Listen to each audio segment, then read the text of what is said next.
Hello and welcome to episode 318 of The Crate and Crowbar. It is the 8th of April 2020. Yes, it's my Inside Out Backwards birthday.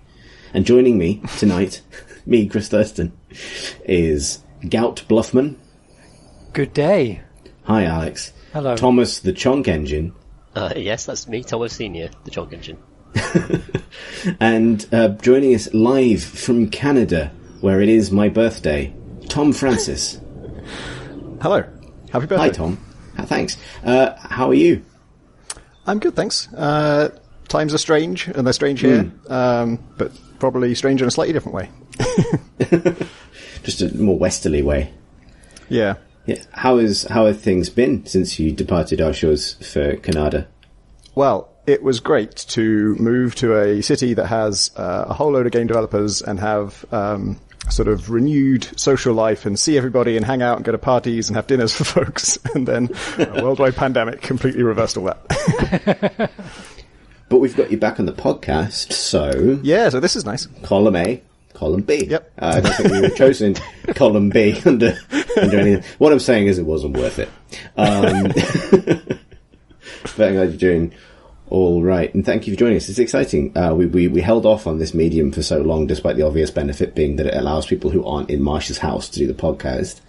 That it's good to be reaping some of the benefit of that. Would you like to kick us off by talking about a computer game that you have played, perhaps? Sure. That sounds like a good way to do this podcast. I've played a couple of things, but obviously I've played a lot of things since I was last on the podcast. But recently, a good thing to play when you're shut up inside is anything set on a tropical island.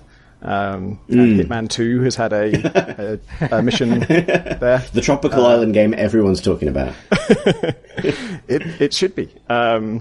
This was added last year, I think. It's not very new, but it is the latest DLC. Is a mission, I think, called Haven, set in the Maldives, I think. Not just a tropical island, but a as always with Hitman, an incredibly upscale, luxurious resort. You know, everything is lavish and spectacular and lovely. And I thought this was a good time to finally get around to playing that. And it's really good. I really like it's great escapism. And it's kind of the perfect holiday, really, in that you get to go to a gorgeous location, but also you're doing something more interesting than just sitting around on a beach. You're trying to kill people. Trying to plot people's deaths. Yeah. Activity holiday. And I've got back to the sort of the rhythm of these last two Hitman games is very weird. It's not really... I don't start this mission and then try and figure out a good way to do it. I'm just going to wander around, watch people... get told about opportunities, figure out little challenges. You know, it gives you this laundry list of things to do. Like, can you strangle this target with a stethoscope? And most of them are there not necessarily because actually pulling it off is all that interesting, but just because if they challenge you to do it, you know it's possible. And so, for example, there's 3 targets on this mission, and one of the challenges is drown 2 of them simultaneously. And so now I know that can be done. And the picture that goes along with that implies how it could be done. And it's kind of cool, actually, because it's one of the targets who I already know I can drown because if I do a job for her, she'll meet me in a jacuzzi, and that provides an opportunity for that. But the other target is much harder to get hold of, usually, and I've never seen him go anywhere near a jacuzzi. His normal routine doesn't take him there. But he's sort of scheming with this other target, and I reasoned that there's kind of 2 problems this woman has. One of them, if you do it for her, she'll meet you in the jacuzzi, and the other one, both of them are you do the job basically to get her alone, so you can then take her out without any witnesses. But you could just do the job for her, meet her, hand over the USB stick she wants, and then just leave. And because there's 2 different ones, I guessed that probably if you do both of them for her and don't kill her, then she would be in a good mood and meet up with her pal in the jacuzzi, which is how it works. So that kind of logic is cool, where you just sort of reason about they're telling me this is possible, and I've got to figure out how. But I've had now I've been through that phase. I played it for a day probably in total, and I know all of its secrets. I'm like almost maximum level of mastery. I've done almost all the challenges, except for I just haven't done a good run of the mission at all. Like, I haven't got Silent Assassin. I haven't done the thing where you just kill targets and nobody spots you. Because it turns out to be really hard. Like, I can control most of it, and I can move through the space really easily and get the right disguises quite quickly and stuff. But actually getting away with everything, partly it's that the rules are still really fuzzy. It's always been very weird, Silent Assassin, because it says no bodies found. But if you cause an accident to kill them, everyone finds the body, but that's okay. It doesn't count as a body found, even though it tells you body found. And then I remember finding out poison also works that way. You can just poison somebody, they drop down dead on the spot, body found, but that's still Silent Assassin, no body's found. And so there are all these weird loopholes like that, and I've lost track now of which ones are true and which ones aren't. And so I've done a run that I thought should have been Silent Assassin, and I just didn't get Silent Assassin. I don't know why. But I was trying to improve that run, and I started in this villa and killed that target in a jacuzzi. Almost everyone can die in a jacuzzi. And I had brought my sniper rifle in a briefcase to kill the third target, because the third target's the hard one to get hold of. And one thing you can do is, when he's on jet ski, you can just shoot him. And he's so far away from everybody that nobody sees him die, and also nobody finds the body. And so that's, as far as I know, a legit kill. So I'm bringing the sniper rifle. I've got to take it all the way across the island. He's on the other side of the island. He's going to be the third target I take. And along the way, I'm going to kill this other woman.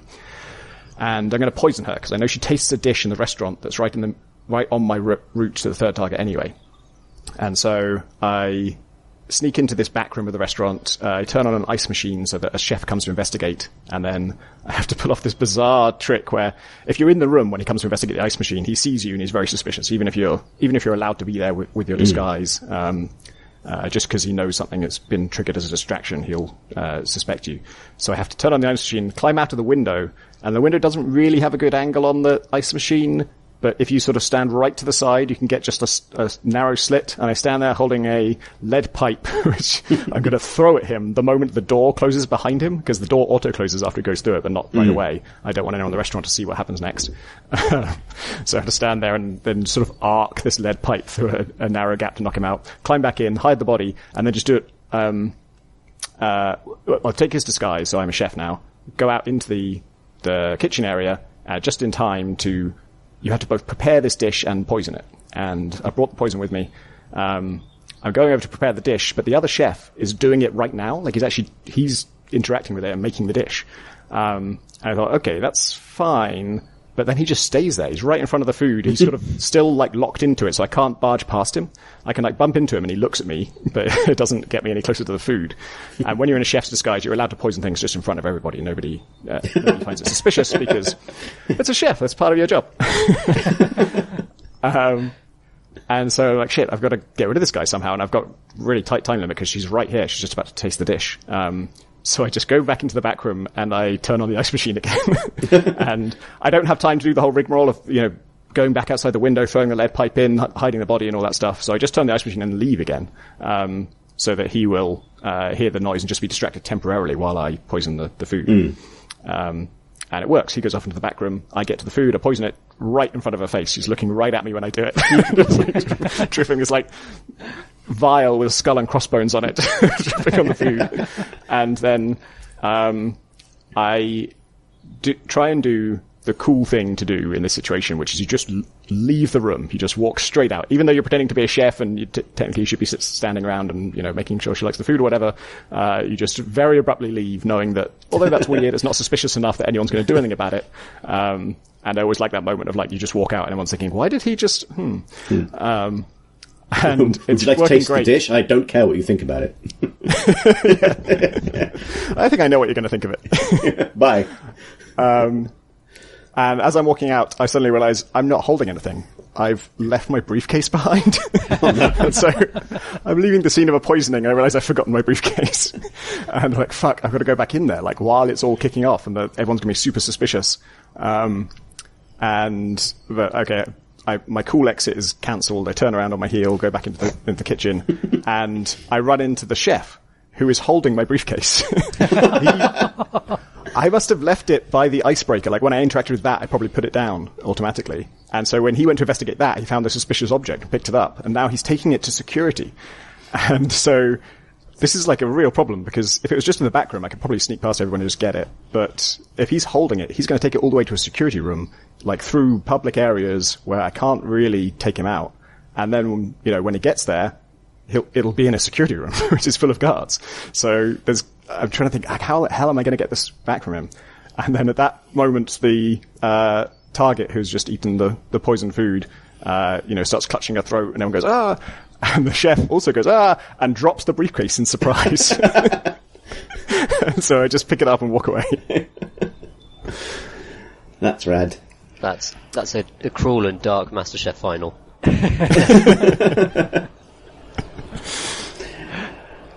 Are you finding that the new levels, like, do they build mechanically on the base game, or is it more about having just remixed elements, or re-encountering those systems from a new angle, or, you know what I mean? Yeah, they do a couple of things, a little bit different. This one has kind of an interesting, quirk where after you kill 2 of the targets and there's just 1 left, a storm comes in, so the whole mood of the island completely changes, and, it's kind of weird that it's triggered by a kill, but, it is, just a really cool atmosphere, like a proper constant thunder and, gloomy skies. Everything's like, all the tents are like flapping in the wind, and the trees and stuff. It's really well done, and it's a pretty good mood for like closing in on your final target.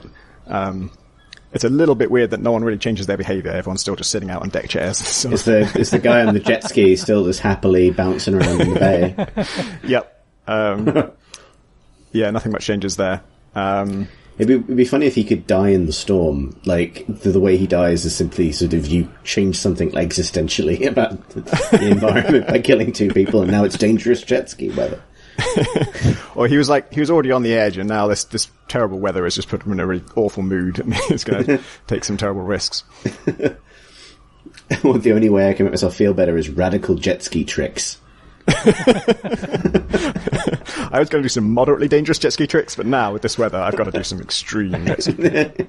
Yeah. Also, they consistently refer to them as water scooters, which I'd never heard before. Yeah, like every single time, and it's even like your objective for these challenges would be like, get the key to the water scooter. That really takes this wind from their sails, isn't it? So like, jet ski is cool, water scooter is not. Is jet ski trademarked? Is it like Hoover? Maybe it is. Maybe it is, yeah. Yeah, but I thought it might be like a cultural difference, like in Denmark they're called... Could you call it jet bike? No. Aqua bike, or like... Yeah, aqua bike is cool. That's probably trademark too. Aqua jet. I mean, to be fair, they're neither jets nor skis, so... This is true. Carte blanche, you can say... It is actually a lot more... Water scoots is probably more accurate, to be honest. It's like calling it plane skates. Yeah, exactly. Neither a plane nor skates. Plane skate torment. There it is.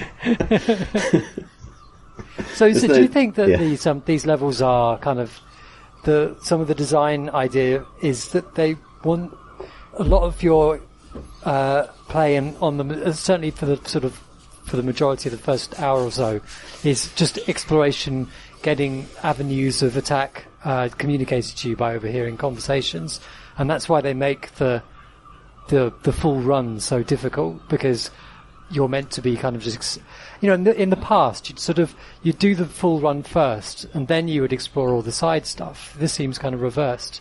Is that like do you think it's a different philosophy for the way they want you to discover the level? Yeah, I think a lot of their changes with these games versus the older ones is that they want to really shove your face in how many different ways there are to do it, and how many opportunities they put in, and supporting all these different play styles. And so I think, it probably wouldn't be too difficult to just shoot the 3 targets, like just with a gun, and just run away from everybody in the hail of gunfire. They make it reasonably arduous to do that, and the main reason not to do that is it's just no fun. It's just really depressing. Because there's no style to it. So yeah, I think they do want to ensure you get a little tour of your options, and they even do, I think this is new in Hitman 2, since the previous one. mission stories, which are like opportunities that they really push you to do. Like, you've got to do these 3. And there's even, if you do all 3, that's a challenge. And when you get that challenge, the reward for it is like a silent sniper rifle. So it's like an actually useful thing. And I think that's the only challenge that actually gets you something. So they really push you to do that. Those are a little bit annoying. One of them has a really nice idea to it, which is that woman who wants the USB key. She is trying to get it back from her boss, who is also one of your targets, and he also wants it, and because someone's stolen it. And so one of the challenges is to give it back to both of them. And the first you read that, I think, oh, how would you do that? And you think, oh, well, the incredibly obvious way. I'm literally here to kill them.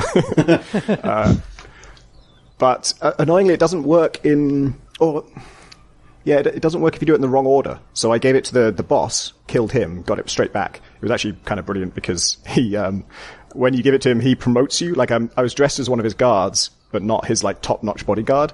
And when you give him the USB key, he fires his top-notch bodyguard and gives you, like, a uniform to, like, become his proper bodyguard. Does he make you get changed then and there? Because that's not really how promotions usually work.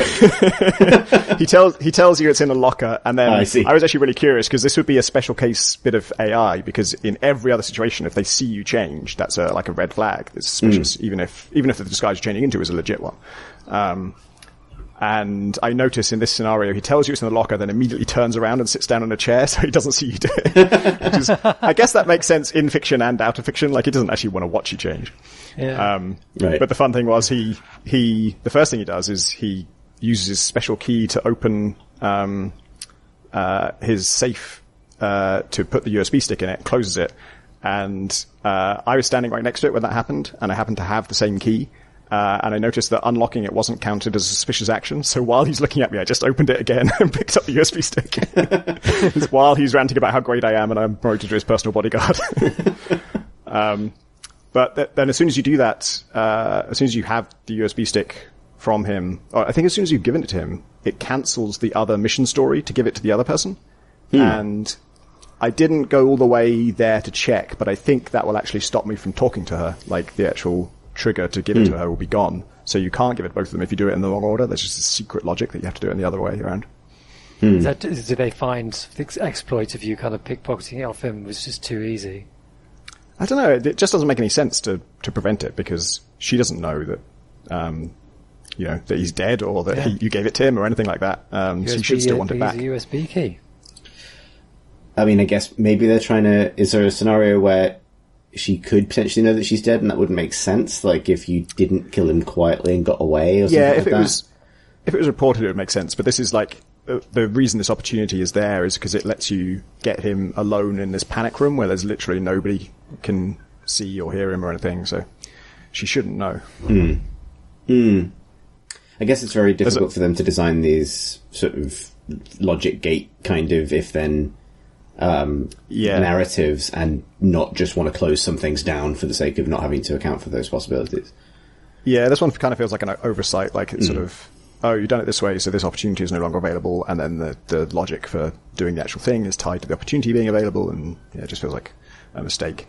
You're asking about things they've changed. They kind of, with these DLCs, they make very small expansions to the kinds of logic that the thing can take, and so you have this ongoing connection to this woman who she wants to hire you.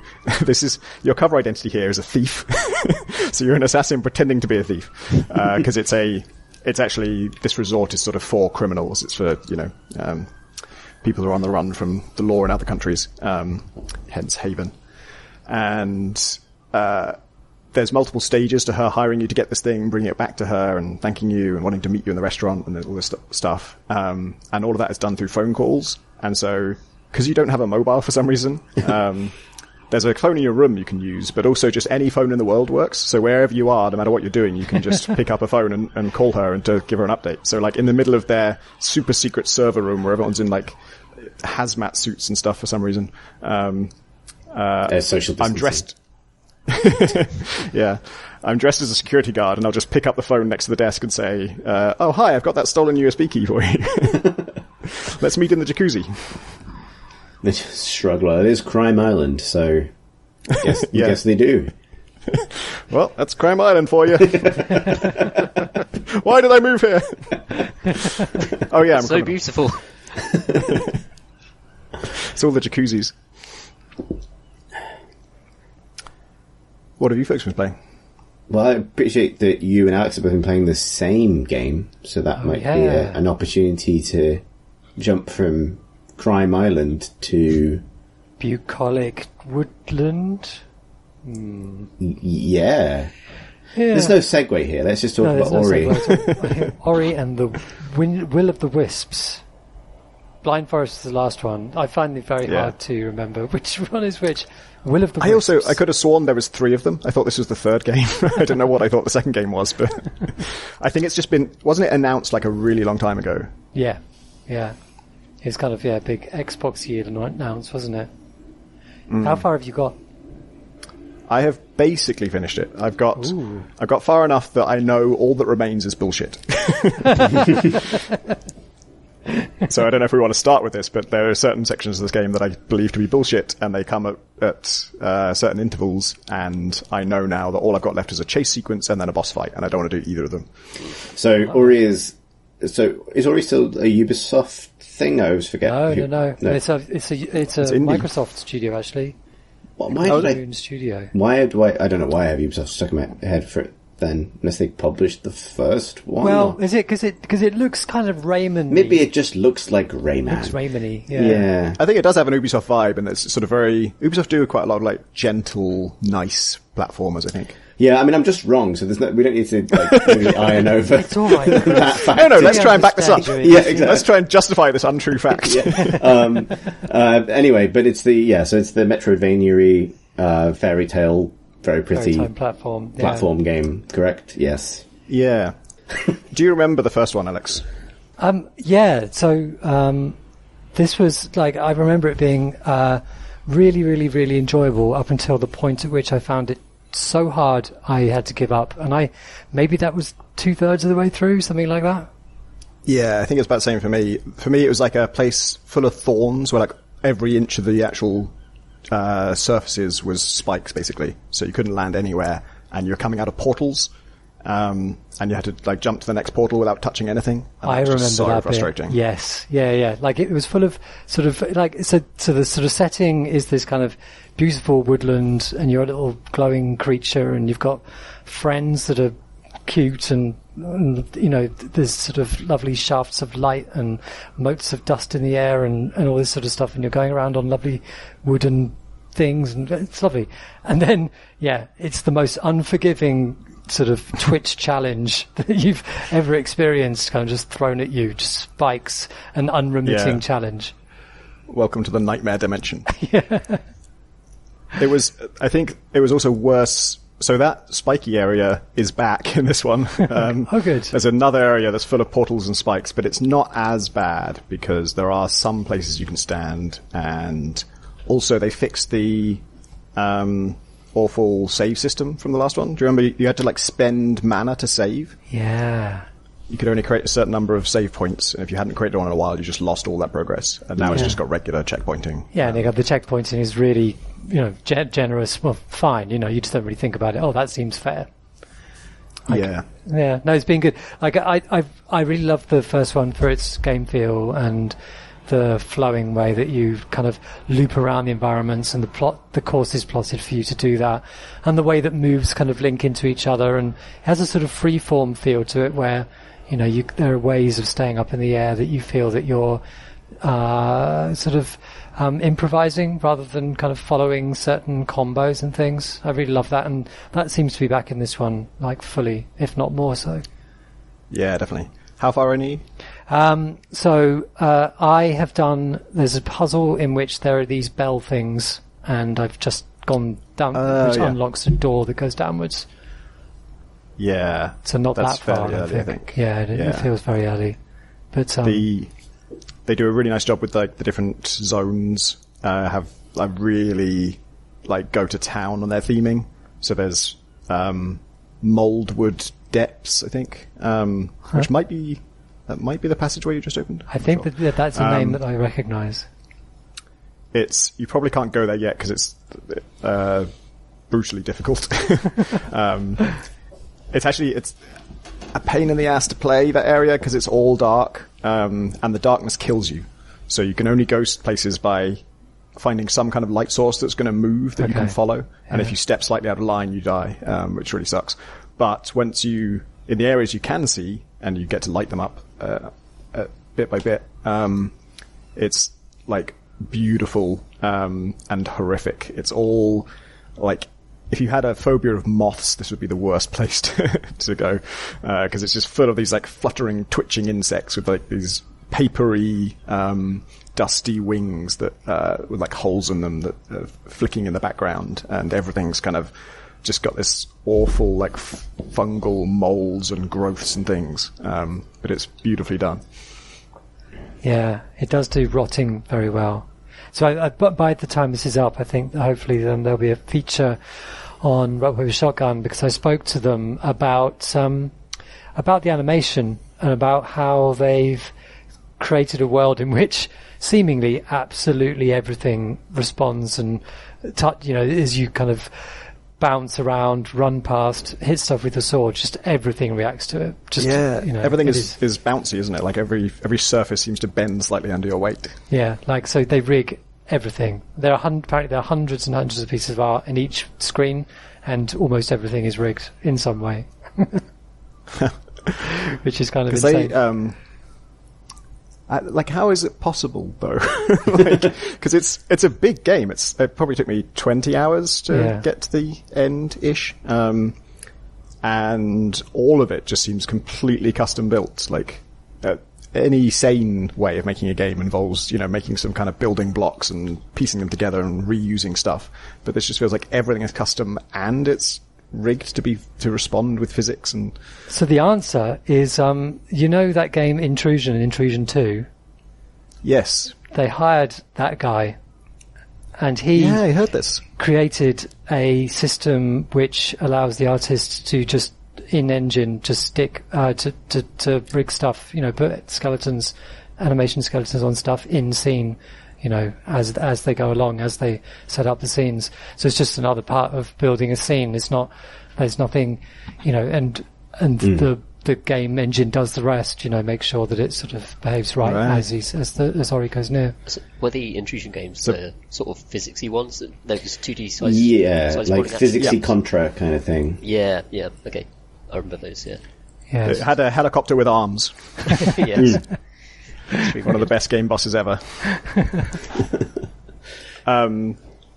So basically the answer is they shove skeletons into it. Just put loads and loads of skeletons into skeletons the ground. Everywhere. So you thought the ground is cool. You thought the moths were scary. It's the invisible skeletons that you need to be really afraid of. It's the bones you can't see. I like that every now and then I think you find a game developer who's just apparently the person that can do a particular thing, and I've completely forgotten the name of the person behind Intrusion, if anyone remembers. I can't remember his surname, but it's Alexei something. Yeah. Just the bendy 2D environment person. Yeah. Right? The games industry's only savant for this very particular thing. If you want to jump off something and have some beautiful art sort of bow under your weight, this is the person. He helicopters in. Yeah, exactly. If your helicopter can't pick something up, this is the guy you call. My helicopter has too few arms. Help me, Alexei. Interestingly, you talk about animation. James Benson was an animator on the first game, wasn't he? Yeah, he was apparently he was their first hire. So it was two people, and he was their first hire. Wow. Mm. So he went from that to Firewatch and then to Alex. Yeah. Which actually, because talking about people with specialty, I always thought of him as the guy who did brilliant first-person hands. And then Alex has first-person hands, but you can't animate them, I guess, because the players in control of them. That's the thing. That's the one thing I learned, he shouted. This is the one thing we don't need, James. You can't animate the hands. Everything else needs animating. Maybe he could simply record a series of video tutorials to teach players how to use their hands in a satisfying way. Like, you want to grab for this bucket, but this is how you would do it in a way that made it look like I had animated it. So, and that's going to be better than whatever you would do yourself. He's just sitting in on all the playtests and grabbing the playtesters' wrists to make them do more expressive things. No, the viewer can't tell that you're surprised. Exactly. This has no sense of weight. Look at this useless hand. Yeah. Just slapping the controllers out of their hands. Just desperately wanting them to be better performance capture artists or something. Like, yeah. So did you tear up at any point in Ori, Tom? Because no, people I've read several things talking about people feeling teary, but I was feeling manipulated by the baby owl. So there's your title. Yeah, I don't want to sound cold, but this one didn't get me. The last one did. I remember the intro to Ori 1 being like a real masterclass in like within 30 seconds I'm like my heartstrings are being pulled. Yeah. And this one, maybe because of that, I was expecting that. I found the intro to be really long and I got really impatient, like, come on, just let me play the damn game. I don't care about this stupid owl. I wasn't quite that hostile towards it, but it did, yeah, for some reason it didn't land with me. And I felt very guilty because it was just so lush. There was so much kind of custom stuff done specifically for that I just felt I really should be finding this more interesting. Yeah, I do find it. I find it to be quite a heartwarming game once you're into it, because at some point you sort of establish a home base, a sort of village where people are gathering, and you build it up, and you do favors for them and create a garden, and it's actually does a really nice line in weaving platformer logic into that concept of a home base that you build, because not only does it get more characters you can talk to, give you more quests, but when you plant a new seed with the gardener, it will, for example, create like bouncy plants everywhere throughout your home. And so from then on, you can jump on those to get to new areas and find new collectibles up in the rafters and on high branches. And then another one will like grow this sort of climby moss everywhere so that now you can climb upside down and things. And it's really nice contrast where that area becomes more and more mechanically friendly to you as you start to explore the more and more hostile areas. This is the time that I think the time when I had bouncy pads and climbable moss in my home, that was when I was going to Moldwood Depths, where it's all pitch black and everything kills you. And so that creates this really nice contrast. Every time you go home, you're sort of even more grateful to be there. Yeah, that's really nice. That gets to something we were talking a few weeks ago about. There was a game that I was trying to remember. Is this one of the Soul Blade games, like on Super Nintendo, that you were doing these levels, the kind of like fairly standard sort of hack and slashy sort of levels, but then in between them you were leveling up a town and able to access more and more stuff because you were saving villages in the main levels or something like that. It sounds like it has that same nice feel of progression that you've done, or even though you're on a very, very preset path. Yeah. There's a thing in this that apparently this was in the first game too, but I didn't remember it, which is, what's it called? Bashing, where any projectile that gets close to you, if you hold the bash key, you can time pauses and you can sort of decide what direction you want to bash it in. But more importantly, it launches you in the opposite direction. Yeah. And so you can use this to take advantage of enemy's projectiles to get you to a higher platform that you couldn't normally get to. Oh, yeah. And it's really cool. There are so many uses to it, because I think it's always game design magic when you have an ability that does sort of two equal opposite things. This is why I'm always putting swap mechanics in my games, because if it affects two things in different ways, then you'll be forever finding new and kind of unintuitive uses for it. Like you realize, oh wait, I can do this. Like instead of just moving this thing, it's actually the real value of this is moving the other thing. Yeah. And so there are times when you really need the projectile to launch you in a different direction, and there are other times when it's more important that you don't care where you go, you just need to move the enemy to this other position, or you want to shoot the projectile back at the thing that fired it at you. Or there's a certain kind of wall that can only be broken by like pink energy, I guess, and you don't have any pink energy, so you have to wait for someone to fire some pink energy at you and then redirect it at that wall. Yeah, as you've been talking, I suddenly realised how to do something that I noticed and I couldn't figure out what it was, and now I realise exactly what it was. Have you encountered any homing missiles yet? Homing missile? No. So this is a real, like, dumb move on my part, but there are homing missiles that have big pink energy, and there are pink barriers you need to get destroyed in these areas, and so your only way of doing it is to attempt a homing missile to them. And I was just forever, it seems so difficult and awkward to, like, tempt a homing missile to hit you and then dodge out of the way at the last minute. It's usually underwater, so you're trying to swim out of the way at the last minute so that it brushes against the barrier and hits it and then blows it up. And, like, they have such a tight turning circle that most of the time, even if you get it really close, it can still just, as you move out of the way, it still turns and chases you and hits you. And even if you're right next to it when it hits you and causes a huge explosion, it doesn't destroy the barrier. And I've really found that, like, a frustrating mechanic. And it was not until I think I was stuck on a bit and I was watching someone else's guide to it, and I realized you can bash those. So you don't need to, like, walk right up to the homing missile and have it almost hit you. You can just get it vaguely near, then bash it in the right direction, and you'll basically fire the missile at the barrier. And you feel sort of, skillful because you actually sent it that way yourself. Yeah. It does have some things in it that are, I think I played with a walkthrough basically. Every time I was stuck, I just looked it up, because I'm glad I did, because there are some cases where what you're being asked to do, or what it seems like you have to do, is way harder than what you actually have to do, like in that case. And then there are other cases where what it's asking you to do really is the really difficult thing it sounds like it's asking you to do, but then once you actually try doing it, you realize it's not that bad. Like, there's a time when you have to sort of juggle something. You have to keep bashing this one thing in the air, and it just, when you realize how far you've got to take it, it just seems like, oh my god, this is going to be hours of trial and error to get this to work. And then within about 40 seconds, I've, just mastered it, and I can just do it, without any problem. Yeah, the bash thing in general, the kind of bouncing off stuff, like that puzzle I was talking about earlier where you've got to ding these bells, you do that by bashing them, and they are, and it's obviously there to teach you about how flexibly you can fit it into your general kind of movement set, because these bells are quite far away from each other, and sometimes you've got to ring the far ones next, you've got to ring one far one and then the other, which means, chaining together your double jump and a dash and your bash, and it's really kind of rubbing your belly and patting your head to start with, but you kind of all right, James Benson.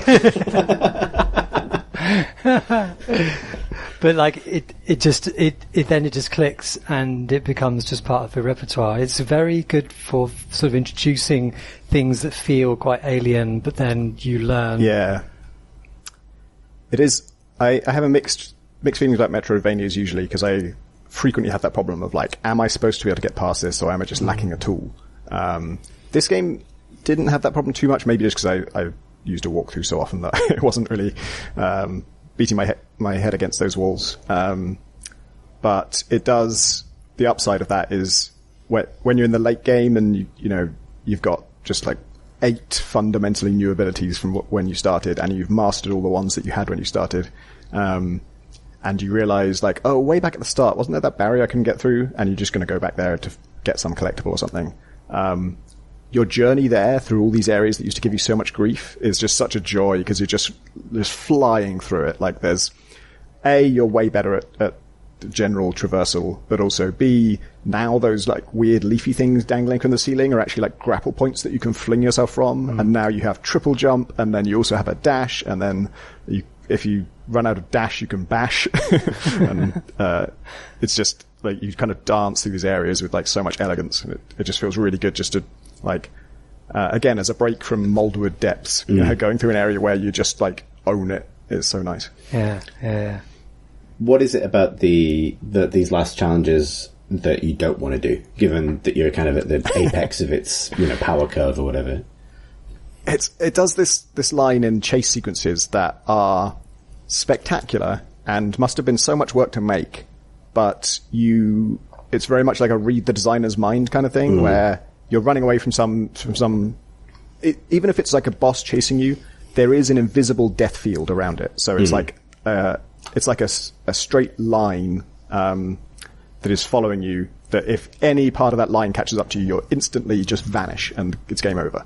And so even if the boss didn't go anywhere near you, you're like, all the way off to the side. Sorry, the invisible line caught you and you're dead now. And you always have to start the entire sequence again. There's never any checkpoint during it, probably because there's always complicated physics stuff going on as it happens, so it's hard to like sort of save that.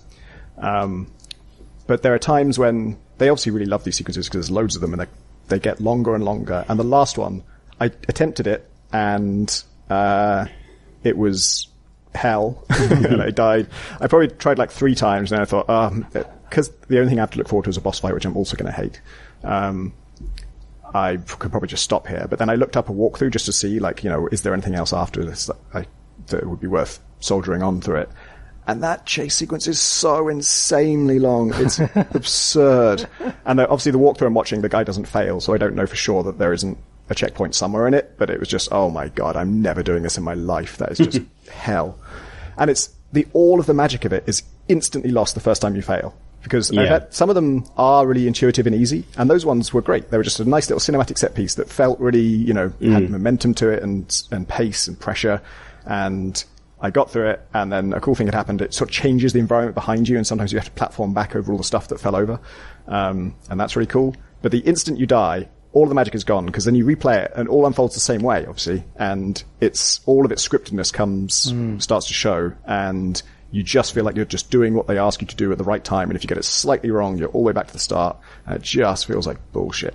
One of them's a stealth section as well, like one of those 4 stealth sections. So it's not a proper like speed chase. It's actually slow, but it is the same thing where there's just a wall of death that is going to insta-kill you, even if it doesn't make sense for that to happen, if you don't mind read the designer and realize which bits of the background are supposed to count as hiding you and which ones just look like they would. And then from then on, it's like remembering those things and not actually sort of engaging with the systems. Yeah, exactly. Yeah.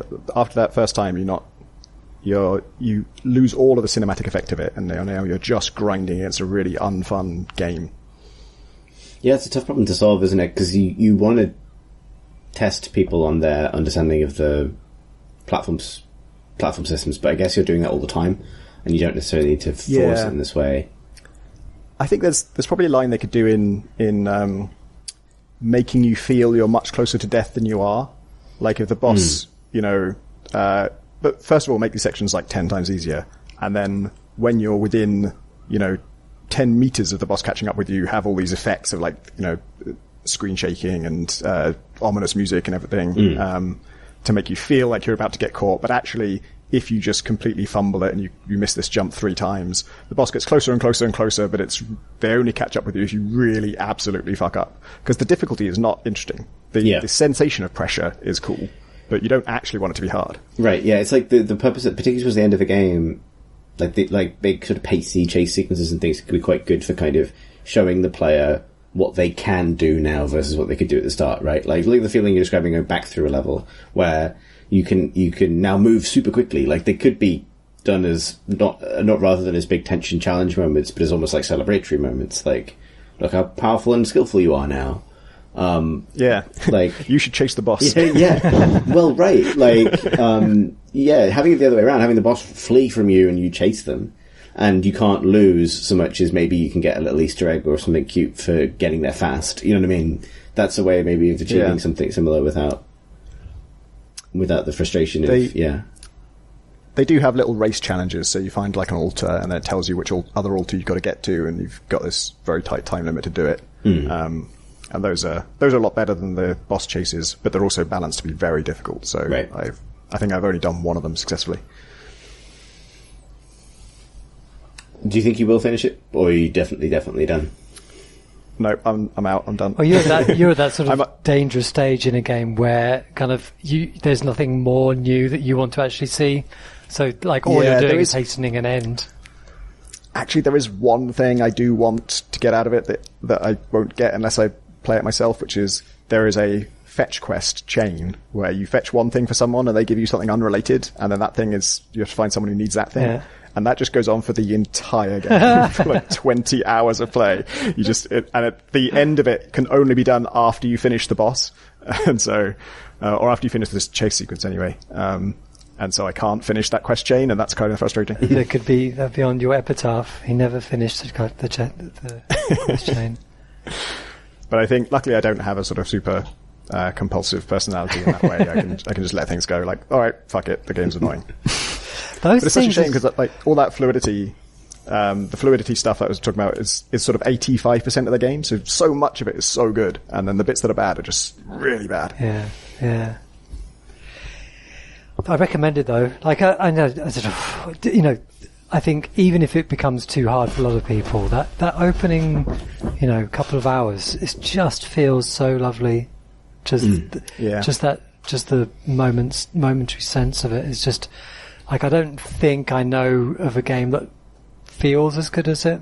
And it's a feel that's very visual as well. Like most of it's coming through from your eyes. What you're seeing, how the world sort of, I don't make any sense. Comes from your eyes. Well, I mean, it's good to go from first principles sometimes. I would say the best thing about the art in this game comes from your eyes. What does it feel like? Like if you were to reach out and just rub your hands on the screen, what's the sensation? That's true game feel. Yeah, exactly. Stupid screen check stuff. You can't physically feel the game. Another rubbish game just feels like monitor. I wonder how long you could do that in all of your reviews before someone noticed that every time you talk about game feel, you're talking about literally feeling the screen. Very flat game feel. Kind of have this sort of glassiness to it. I don't know. Yeah. Day 17, indoors, outside feel like glass.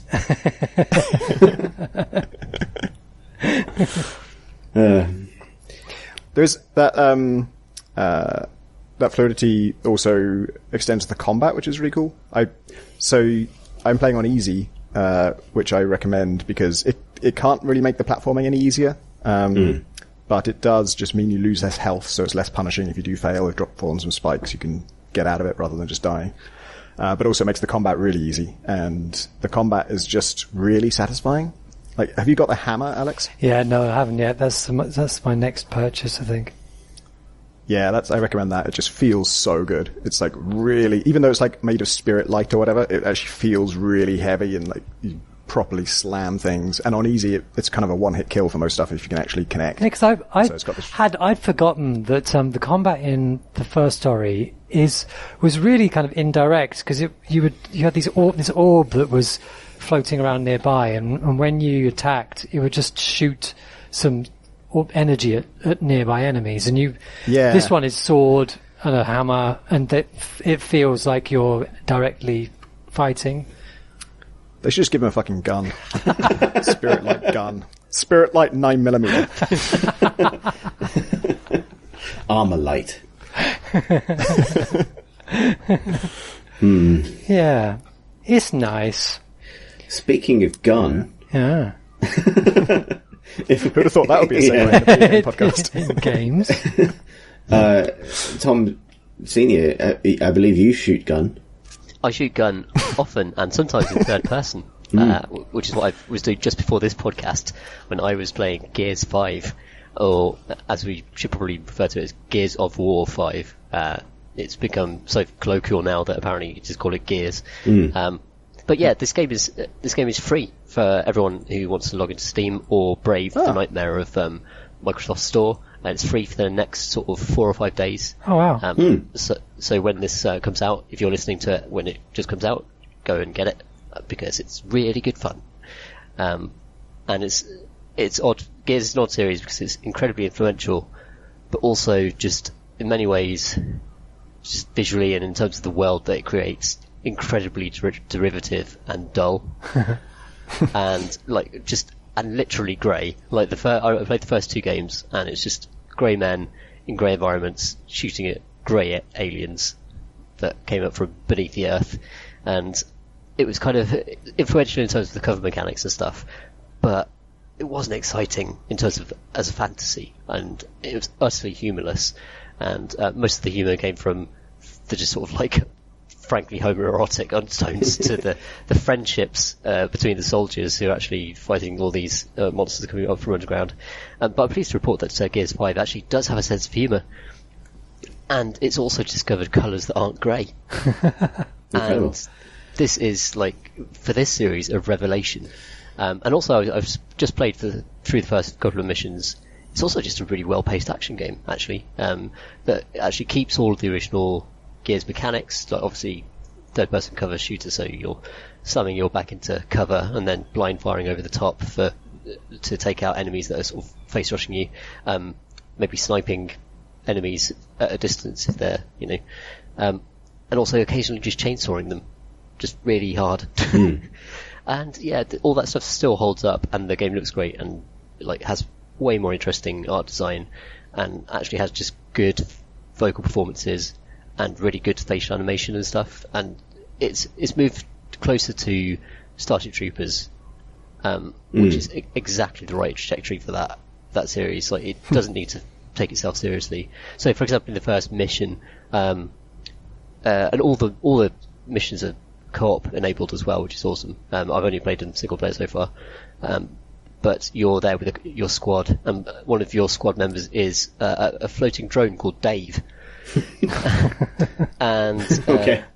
there's a bit towards the end of the mission. It's only the first mission, so if you don't want this to be spoiled, skip ahead a few minutes. The whole level is exploding around you as you're rushing towards the exit, and the exit is, of course, a slowly closing door. And all the humans make it through, but Dave is taking a hit, and one of your squad mates just goes, "Dave, no!" like that, and then he says, all the humans just say, "Okay, it's just a robot, just forget about it, it's fine, we can just go on." And he says, "No, we can't leave Dave behind." And then Dave crashes through the doorway and falls into his arms as it's still on fire, and he sort of collapses backwards and says, is incredibly grateful that Dave is still alive. And then literally 5 minutes later, when you get back to base, Dave malfunctions, smashes its head against a wall repeatedly until it explodes, and then they give you a different robot called Jack, and then and then that guy's like, "Jack, I love you now." So it's actually like there's genuinely a sense of humour to it, and a sense of fun, and more self-awareness of what Gears of War really Is Jack the robot from the original 3? No, this is a new Jack. Maybe there was a Jack. I think there was a Jack, but I can't remember. I vaguely remember in 4 there was some sort of like humanoid bot things as well, weren't there?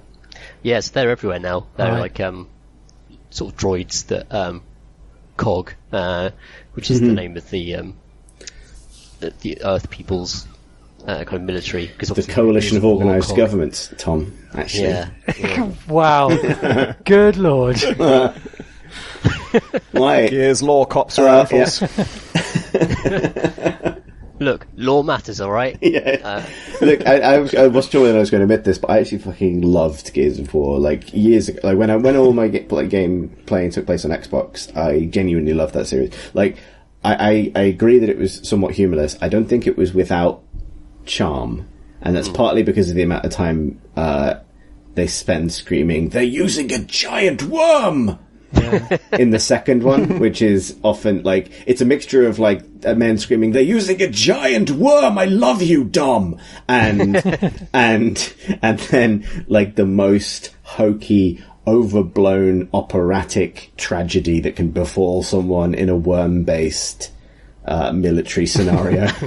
Like, "They're using a big worm, but I must also shoot my wife." It's very good, is what I'm saying. I had a great time, especially, particularly with the first 2 games, and especially in co-op as well. They were actually designed, the second one I believe was designed really quite nicely for just two-person co-op. So it's also that's still part of the series. Yeah, and also yeah. you got the single player campaign, which is totally co-op enabled, and there's also like horde mode. It's also like an extensive multiplayer mode, and the competitive multiplayer on Gears was actually like really popular. So it's kind of cool that they're still trying to keep that and make that happen. And I guess that's part of what this free weekend is about, is trying to get more people into the multiplayer and kind of just... This is the most recent one, right? Or is there one that's after right. this? Yeah, right. that's Yeah, right. I think I've missed this one, the previous one. Yeah, so I've not played one since 2, and there's a sort of like, at the start of Gears 5, there's a sequence that says, "Previously on Gears of War," and it's such glorious gibberish. Oh man, Enjoyed every minute of it. It seems like so Gears, stupid. yeah, Gears 3 is genuinely good. That's one thing that series manages, which I admire a lot, is it escalates constantly. And I don't think, I'm not sure Gears 3 left them a huge amount of territory in terms of like how stupid it could get. really, because I think that ends on, spoilers for a 10-year-old game I think it ends on your insect mum's private exploding island base, and there's a lot of shouting about your dad. There's a lot of that stuff in Gears 4. Like, yeah, it's a total ongoing thing. And in fact, in Gears 5, Marcus Phoenix is part of your team, and you players, I don't even know what his name is, David Phoenix? I don't know. He was son again. You're the son, yeah. It's not David Phoenix, by the way, I wish it was. And yeah, so, and Marcus is obviously like very disapproving of actions that you take during the course of the campaign, and yeah, it's that sort of father-son anxiety is always there. But they're actually like it's more than just that. Like, there are other more interesting characters now that sort of come in and out of your orbit.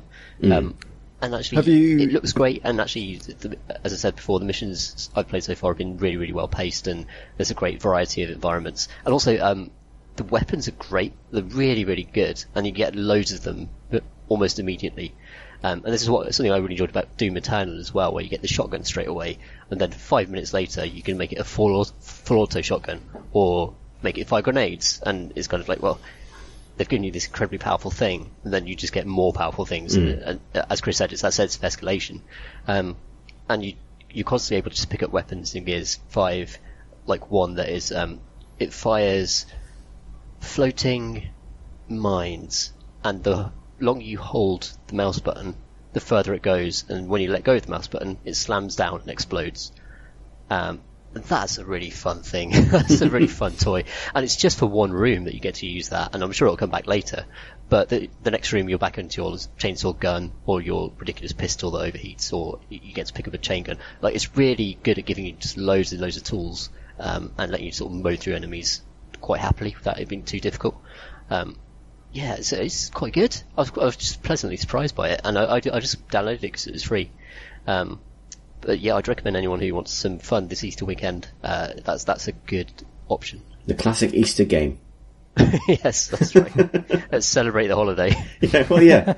It's all about fathers and sons, isn't it? And sinkholes. Sinkholes. Throwing grenades into sinkholes, that's still in the game. It's still in there. Yeah. I mean, that's always been quite an elegant system in a way. Like, it asks you to spend a precious combat resource to close off enemy respawns, which is more desirable than like the COD get to this invisible barrier to stop the men appearing thing.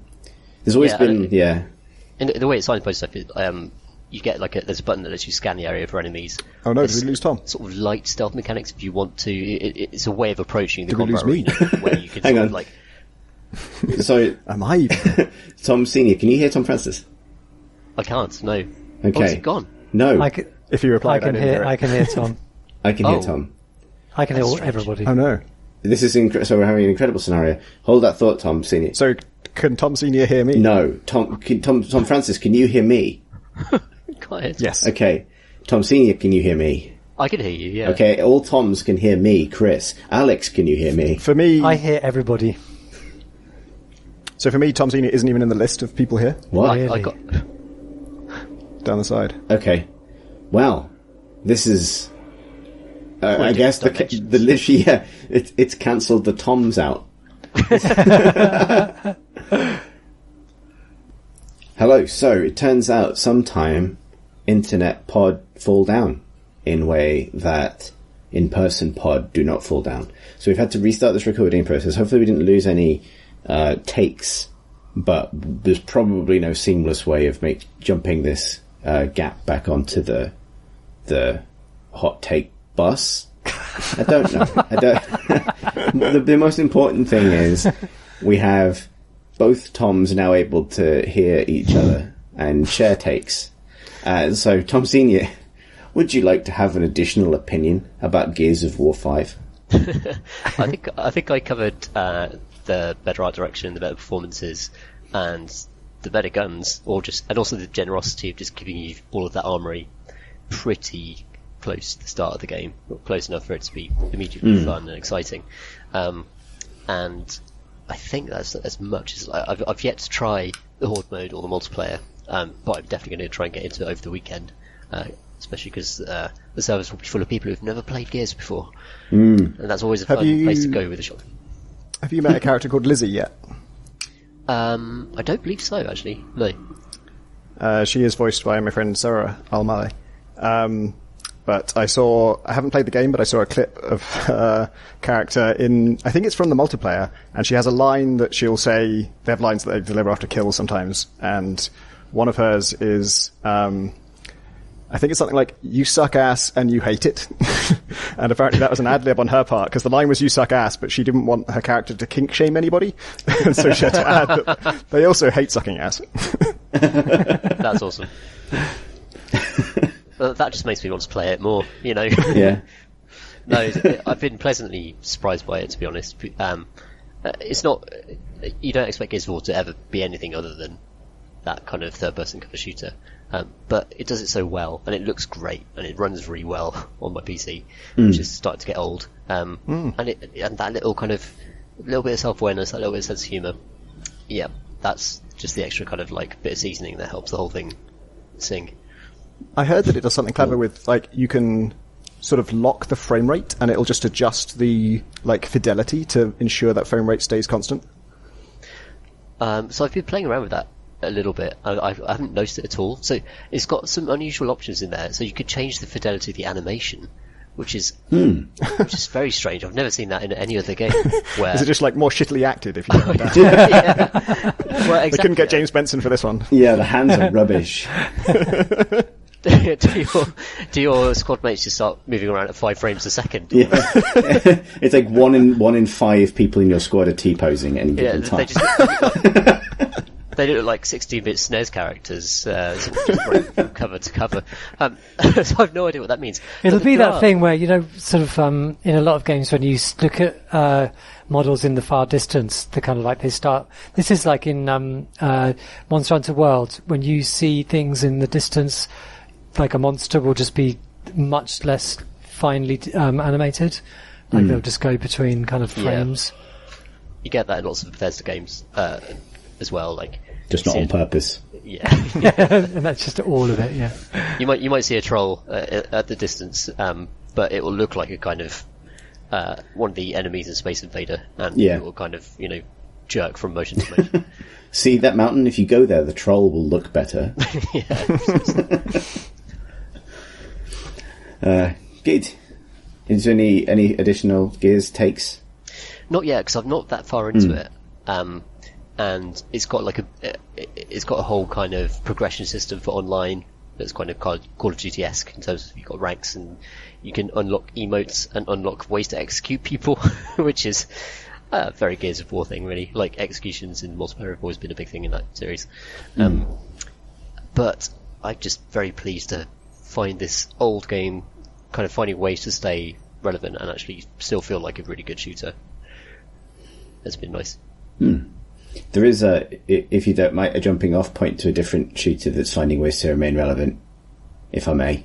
Because I did finish Doom Eternal now. Ooh. Oh. I finished it on Ultra Violence, which I think is the top difficulty. Did you? Yeah. Yeah, because I've still got it, Alex. I had to step it up. I had to go down. I had to go to Hurt Me 20. I was not happy about it. I don't think I ever had it. And yeah, so we talked about it on the pod. Well, it was the game we talked about on the pod two episodes ago. So I don't want to reintroduce it too much, but to kind of move those takes forward. Has everyone else played it? Yeah. Yep. Yeah, both of you has. Cool. So it's a really interesting. I think I accredited this take to you because I believe it is yours, Tom Senior. That it is fundamentally kind of more of a Devil May Cry game than anyone expected it to be. In a bunch of different ways, and I've had a similar arc with it, where when I got to the end of the game, I had finally gotten all of the pieces of its systems in my head, and I think it was you that said that on the last time we spoke about it, Alex, that at the beginning you went through the struggle of trying to hold in your brain all of the different things it was trying to tell you and teach you all at the same time. Now I'm in a situation where I can't get those pieces out of my head. And so this is what was really interesting about it, because obviously over the course of the game your arsenal expands and you get upgrades for your armor and for your weapons and you know secondary abilities and the runes and all these different things, and you settle on the set that you like, etc. And all of that does increase your power level somewhat, but it doesn't affect your power level anywhere near as much as your the understanding you develop for how the game works. Yeah. And what's been really interesting is you can go back, you finish the game, you get spat back out into your space station, and you can load up levels and go hunt down the collectibles and things that you missed and stuff like that. So I started doing that. And what's been interesting is going back to levels sort of from the mid game that I didn't necessarily struggle with, but like, died a bunch, sort of working my way through. And now I'm like clearing arenas without getting hit, or without getting hit very much. And like some of that is, my grapple hook sets people on fire now. But part of it, but a lot of it is like the muscle memory that you develop for like how to deal with situations. And because it does something, it pulls the same trick twice, I think, or 3 times, where it'll introduce an enemy as a boss and then throw them back in as a regular enemy later on. Yeah. And you go through a period of time where you're like, I don't think I can necessarily handle that. And then you learn these tricks. So now I'm sort of living in the weird nether dimension where animation cancelling lives.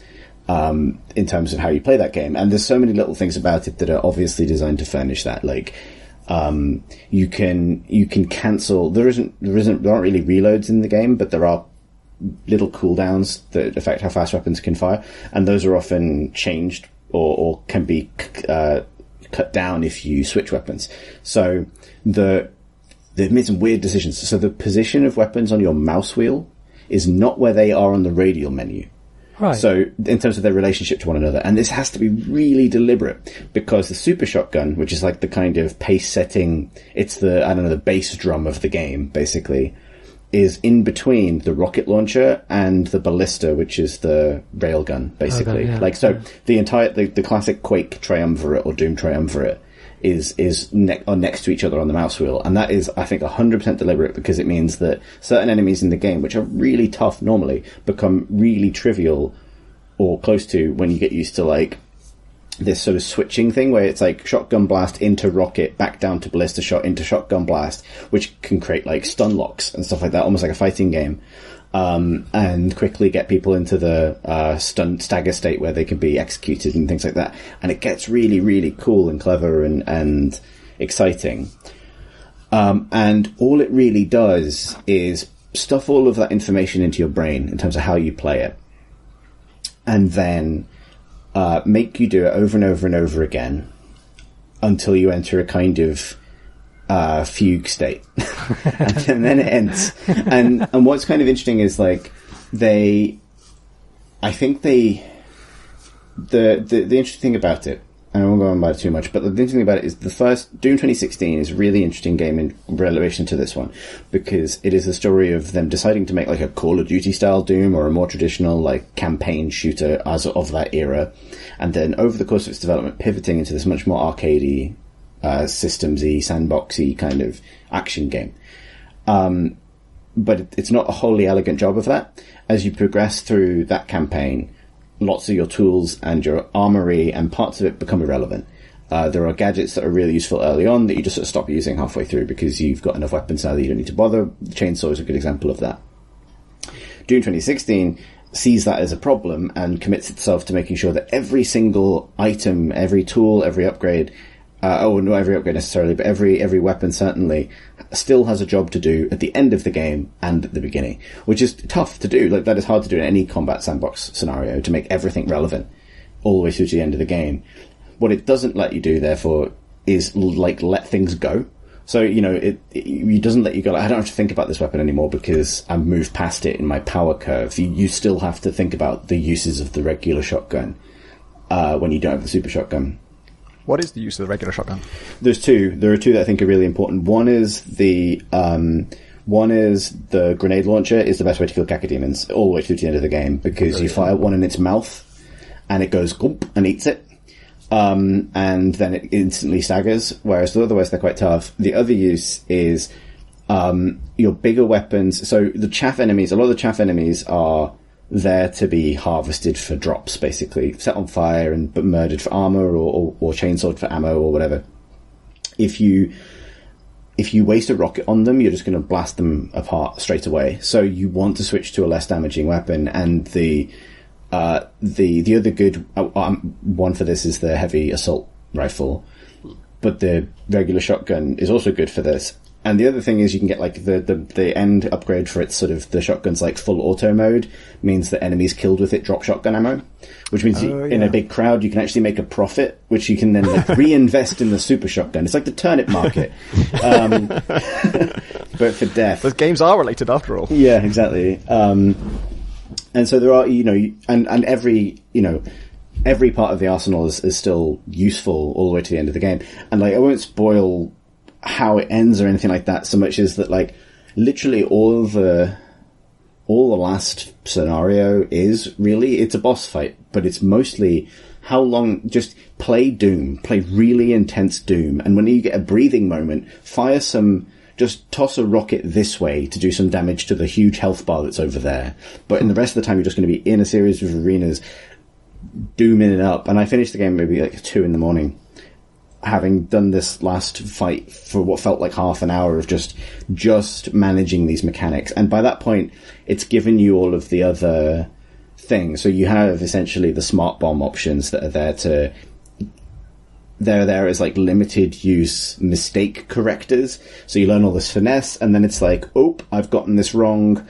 But thank God I was planned ahead, and I do have a BFG shot that I can use to deal with this, or the sword, which is basically a get out of tough demon free card. Wait, is there a sword like separate from the usual melee attack? Yes, yeah. So there's cool. sword that you get about. I mean, it was in. Apologies if that comes across as a spoiler to anybody. It was in the reveal trailer for the game, so I hope it's not. Yeah, I feel like I've seen it in art actually, and it's in Doom 2016 as well. It's not as a thing you can use a lot. And so, but yeah, but all it is again is another one of these sort of like ways of giving you a get out. So it can only ever, you charge it up with kind of rare pickups, and you see a demon, it will bisect that. That's what it does. Like it basically skips a demon. Doesn't really matter how big it is. The only exception is the Marauder, who's a pain in the ass for his own reasons. But and so it gives you these options, and then it lets you but those are there to like course correct. And it asks you to just sort of live in that combat zone for a really tight, focused amount of time. And it's exhausting. It's genuinely exhausting because it's using all of your brain at once. But I think they've done a really good job of solving this problem of like, how do you make a system which doesn't make parts of itself irrelevant as you progress? It's not perfect. And the ways in which I think it hasn't quite landed it is, while I think it does a really good job of that, not all of the upgrades are created equal, and parts of the game, some of the weapon upgrades, like, give the weapon their identity. And every weapon has 2 swappable, alternate fire things, basically.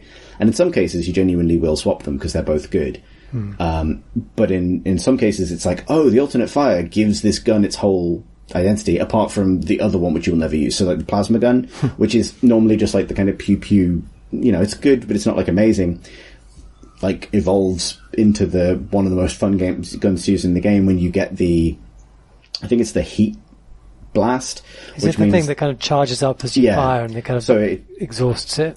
Yeah, it charges up 3 pips of energy as you fire it, and then you can release them at any time to do like a shockwave blast around yourself, and it becomes the identity of that gun. The other option is like a microwave beam that locks onto one enemy and cooks them, but you have to stay still and hold it while it does that. It just doesn't feel great.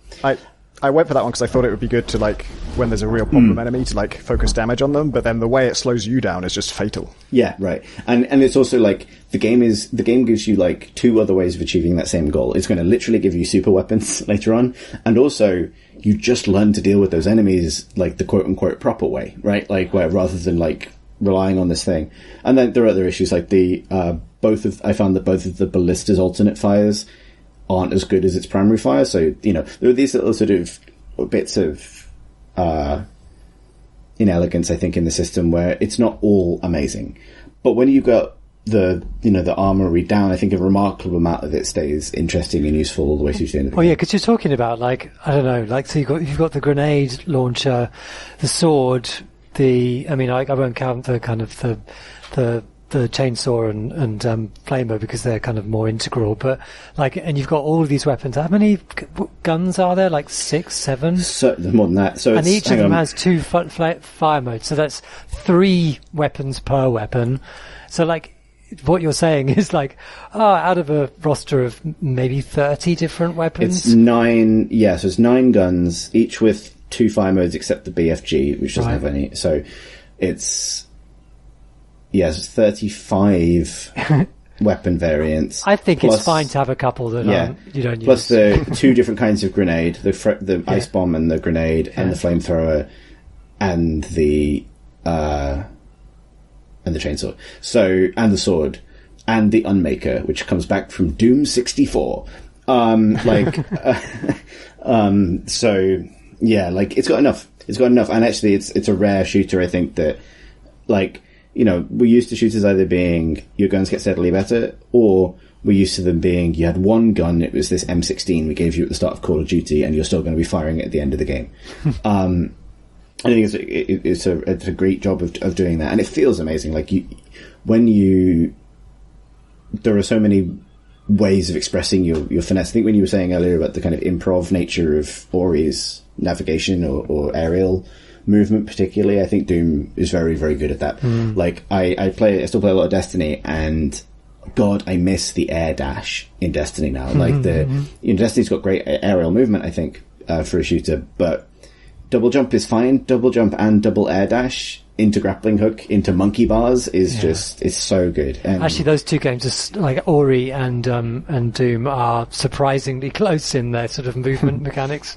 Yeah, and I think the game also reveals towards the end like what it was trying to do with all of that overwhelming bollocks it throws at you at the beginning, because what it was trying to do is gate your way into this sandbox. I think sometimes that's the purpose that upgrade trees actually play. It's not to customize your character or give you something to collect. It's so that you're not overwhelmed with ways to play, right? Like, we're going to make you unlock these weapon alternate fire modes one by one, because you wouldn't be able to handle all 35 of them straight away. Which is fair, but I think the problem is that they just moved that feeling of it being overwhelming onto a different thing. And I think it's more an issue of presentation than anything else. And I think I've got some, what's interesting about it is it's full of lore, and the story kind of makes some pretty bold attempts to create like a Doom universe and account for the fact that there are multiple different versions of these same events taking place on Mars, and, create a kind of mythos, I guess you would call it, for the Doom Slayer and his many things he's torn in half. And it does that, if that's what people want. But actually its actual storytelling is, I think, repeatedly hindered by the fact that all of the investment went into this sandbox and the big arenas in which you play with it. It's one of those games that feels like a writer was drafted in towards the end, like sort of, hey, so there's this game that's existed for, 32 years, whatever it is.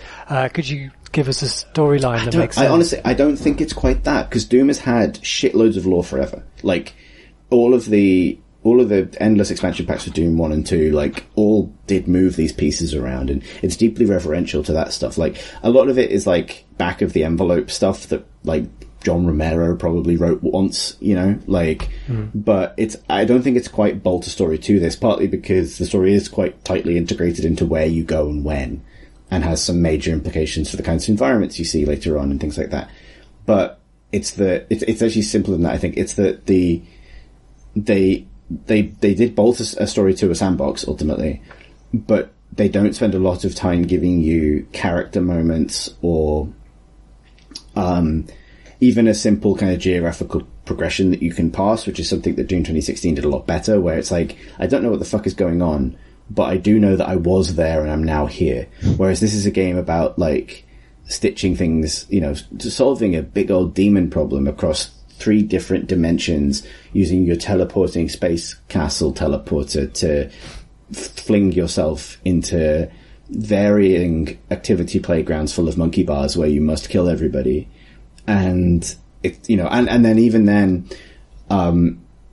it's just an interesting thing where it feels less, and maybe this is a good thing, maybe this is what we want games to be. It feels less like it's trying to be cinematic for your benefit. Like Doom 2016 has these moments where this is the point where you're going to get the BFG, and it's going to feel like a big moment. And Mick Gordon's made some music specifically for this.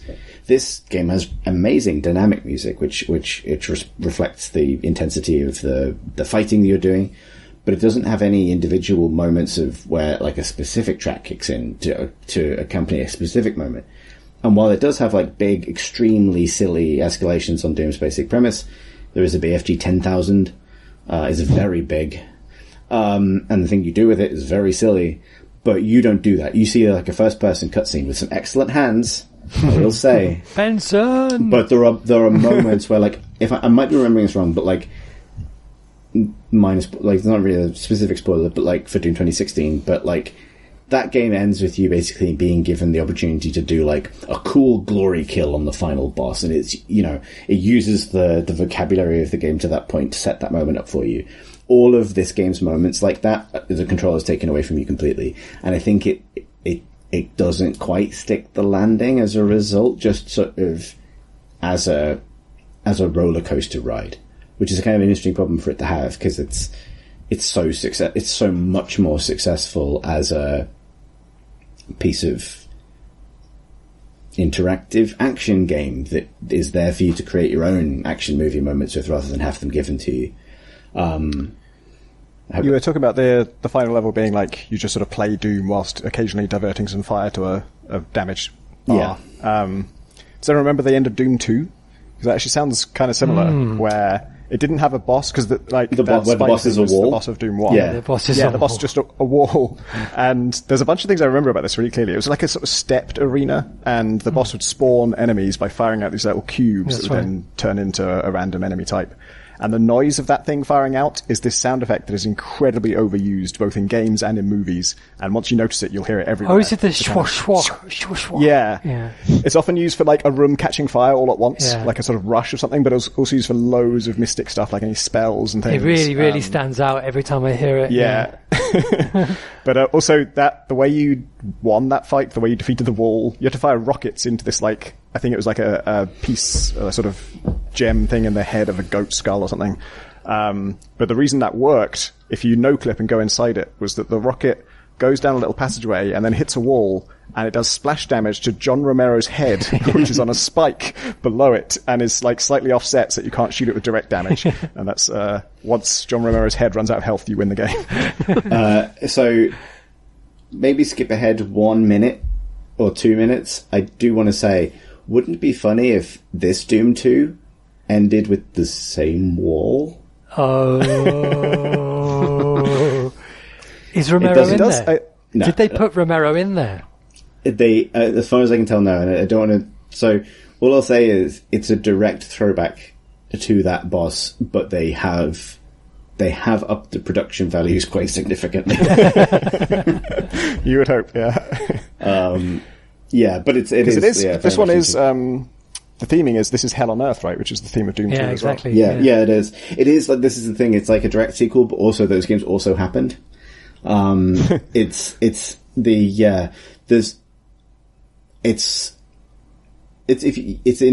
the degree to which they've taken this seriously. You could argue, from game design point of view, is parts of your arsenal aging out actually a problem? Is that something that actually gives players some brain room to fit new ideas in? That's more interesting.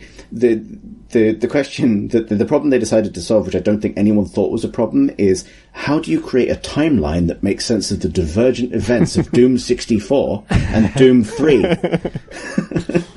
But they did. So, they have solved that. If anyone was out there going like, actually, people almost certainly were. I don't want to make light of it, because there's definitely a forum somewhere where people have been fighting about this for like 15 years. And now I've been playing Doom 64. It's good. Me too. Yeah, it is really good. Yeah, I got it on the Switch. There's a reason they released it alongside this, because it's like, why is this necessary narrative back matter? To fully understand the arc of the Doomslayer and where he's been. But yeah, there's not enough meat on those bones to do like a Doom spoiler podcast, but some of its attempts to keep a secret are very, very funny. So I think I think one thing we can all learn from is if you want to coyly imply that two different characters might be the same person, maybe don't get the same voice actor to do the same voice. It's very good. Anyway, I don't want to spoil Doom for people, but I think you can't really.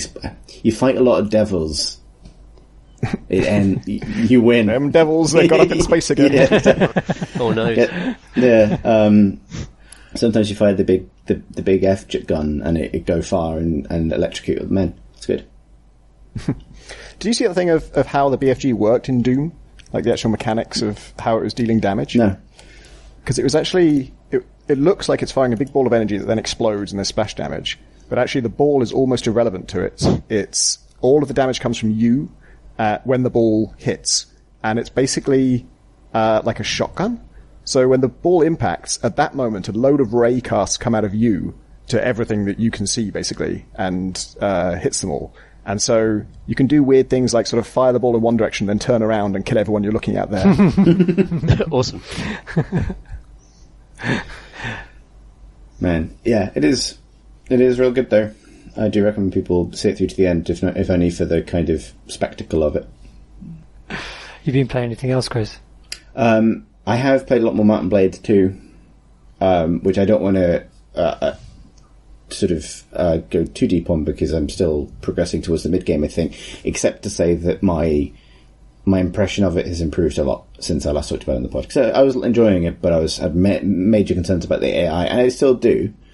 But I would say I think I've settled into a groove with it, and it's now genuinely really fun. There's two things I would recommend. One is definitely save scum. Like, this is a game in early access, and it's full of bugs. And so it's not the time for your purist, I'm going to live and die by the sword playthrough. Like, literally just save scum. Save before you do anything, and load if something made it weird. Like, it's cool to keep cool outcomes sometimes, but like the other day I've been, enjoying, my warband's a lot bigger now, and I've been enjoying kind of leading from the front on a horse, throwing spears into people. Feels very satisfying. And then I decided to wheel back the other day, back towards my I settled into a rhythm now. The AI of the enemies I'm fighting hasn't gotten a lot better, but I now have, like, archers and foot-mounted infantry. Foot-mounted? They're mounted on their own feet. And horse-mounted infantry, the other kind. So they've got no feet, just horse. Yeah, just horse. Centaur, we call it. And so, detachable centaur. And so, what I do is I now have a battle plan, which basically means I wish I had a mode where you could set the starting arrangement of your troops before you committed to the battle. And this would solve one of its other problems, which is it seems like it's in a hurry to get out of its loading screens, so much so that often it will start a battle with you invisible and, like, a lot of other random assets not loaded yet. And they'll load in the first anything from, like, 4 to 20 seconds of the battle. And that is a complete lottery, like, which things happen to be visible. And that is okay in a big battle where there's usually, like, a minute before things kick off. And it's completely unacceptable in the arena where sometimes you start next to the person who's trying to kill you. And this is exactly the reason you should be safe scumming and not trying to hope it works. But start of a big war battle now, I tell my archers to step back a few paces, so that they can ideally up a hill a bit to fire over the heads of my infantry. I ask all of my cavalry, my detachable centaurs, to follow me, and I wheel around to the side, and I wait to the point where my archers start firing, and then I coordinate a big kind of charge in from the flank with my cavalry, cause a big mess, and then get my infantry to charge in. And it's really satisfying every single time. And the last time I did this, I charged back, and then usually there's a big mess, and cavalry charges break morale really quickly, so often people start running. And I managed to expertly throw a spear at, like, the last fleeing enemy, and it went straight into the back of one of my new recruits, like, just straight through him, like, took him straight out. But after the battle, it turned out he was not only injured rather than killed, he also got promoted. So, and I promoted him, I think, to a spearman. So I like to think that was me, like, delegating his new position to him, really actively. Like, here's something you might find useful in you. Yeah, exactly. Like a bad boss, like throwing a beanbag unexpectedly during a bad kind of, startup-ish meeting. like catch, and they weren't looking because they were holding a coffee or something. The other thing you can do as an irresponsible boss in Mount and Blade that I would recommend is the arena. So you go, most cities have I think all cities have an arena where you can do practice fights and things, and every now and then they'll be hosting a tournament, which is like a round based. The what you do in the makeup of the individual rounds is random. So it starts with like 32 participants and brings it down to 2 through 4 rounds of fighting. And there'll either be team battles, mass melee, a series of one-on-one duels, or, and it could be a mixture of like cavalry and archers and things, or it could be duels with the same weapons. And this changes based on the culture that is hosting the duel. There's a lot of things going on, and they're fun. And you can choose to spectate the ones you're not participating in or skip them and get to your own rounds. But what's really cool about it is it takes the pool of competitors, not from like a random set, but from whoever is present in the city at the time. And this includes your own warband. So you'll end up fighting anything from your own companions to like that random novice archer you just hired in the arena. And often you'll kick the shit out of them because you are better at this than them. And it has the same energy as like a dad getting too into their 12-year-old child's paintball game, where you've taken everyone here and now you are the winner. Like you're sort of demanding all of your friends and employees to fight you for the benefit of the paying public. And if they win the tournament, which they can do, you don't even get the prizes, which seems bullshit to me. But it's good. And it's become much more of a meditative thing, a bit like playing a grand strategy over the course of an afternoon or something. You just sort of ride around and talk to weird-faced noblemen and get in fights with your own people, basically. It's good. It's weird. It's getting a mod scene really quickly, which I think is going to be really weird as an early access game. Like there are mods now that are not just like, adding features, but changing the fundamental balance of the game. And I think that's going to be really strange for the developers to try and balance their own decision making when it comes to tuning, with the fact that the community, which is so ready for this game, is now just, avidly setting upon it to try and fix all its issues. I've been super tempted by it, but there's actually a lot of good things out at the moment, and weirdly enough, despite being stuck at home, my time is not as free as I'd like it to be. Yeah.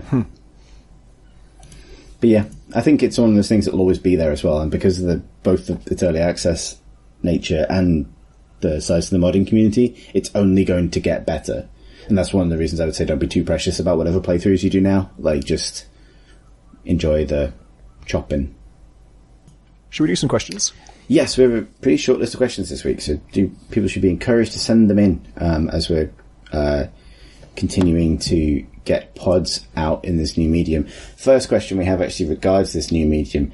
Martin writes, Dear Crate and Crowbar, I'm very happy that you're continuing the podcast remotely in these troubled times. A question for questions.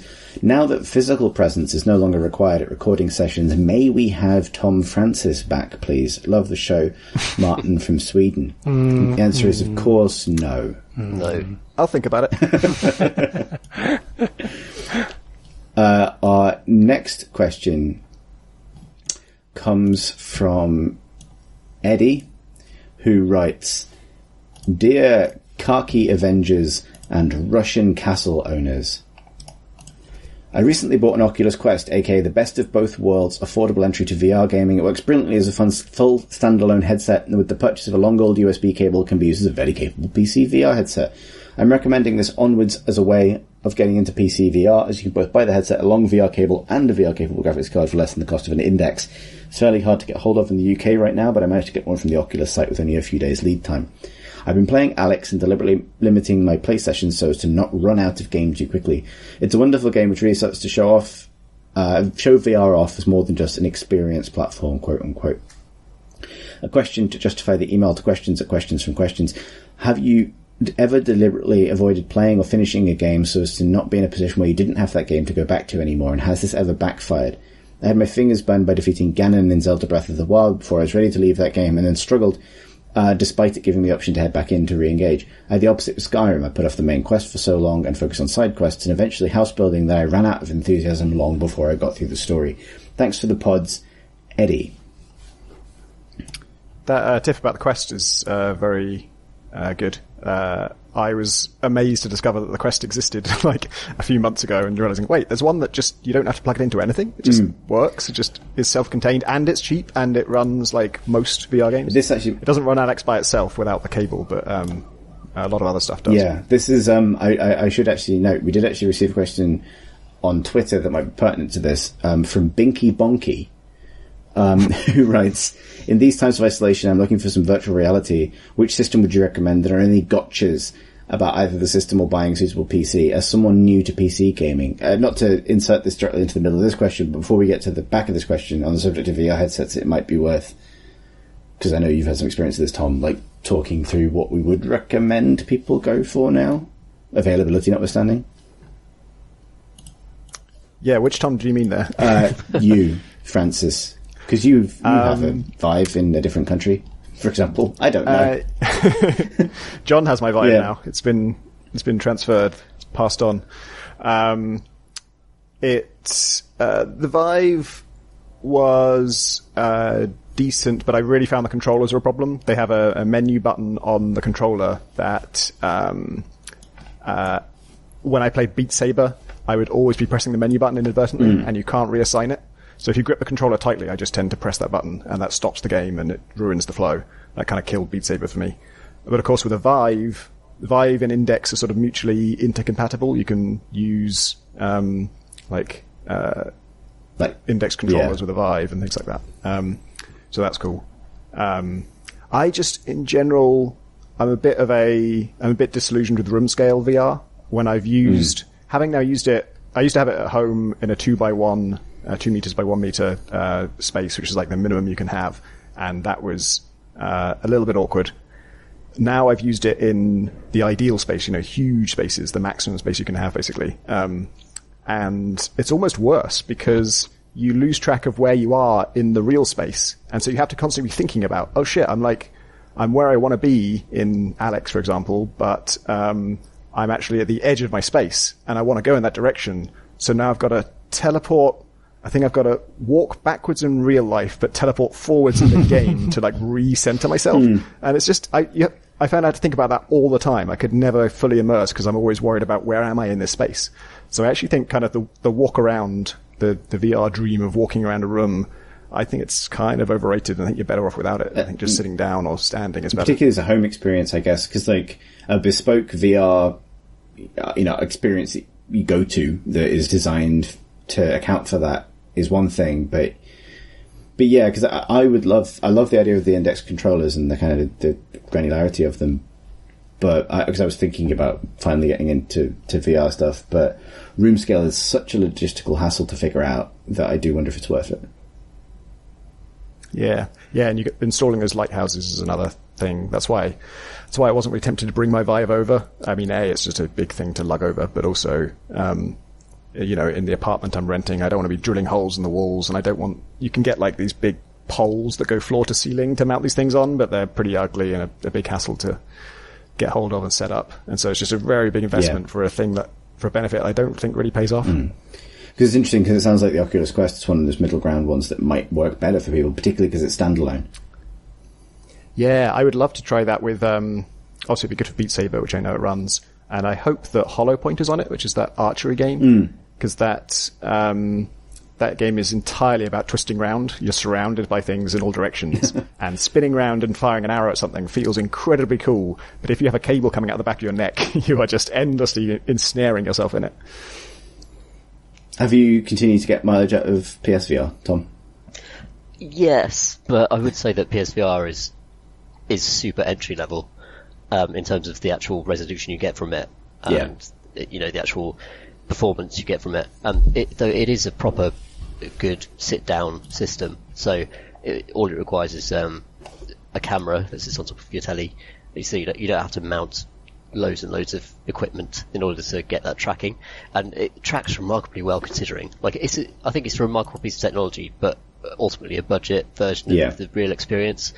So I think if you're really interested in getting into VR, I think you should probably spend more and get something attached to your PC, which will also give you access to the greater ecosystem beyond just the PSVR library. Even though there's loads of great stuff on there, like you'll get more out of PC VR, I think. Yeah, it's interesting because it's easy to spend a lot of money. Yes, definitely. And, I'm still not sure where the middle ground is. I think I ended up going for a PC upgrade before I did any of that stuff, but yeah. Should we? You go on, Alex, sorry. Well, no, I was just because like the Alex does demand a fairly good computer. Like it, I think we all own computers that are way behind the curve. Got to sell those turnips. Yeah, upgrades. If only. I'm a billionaire now. Pleased to know.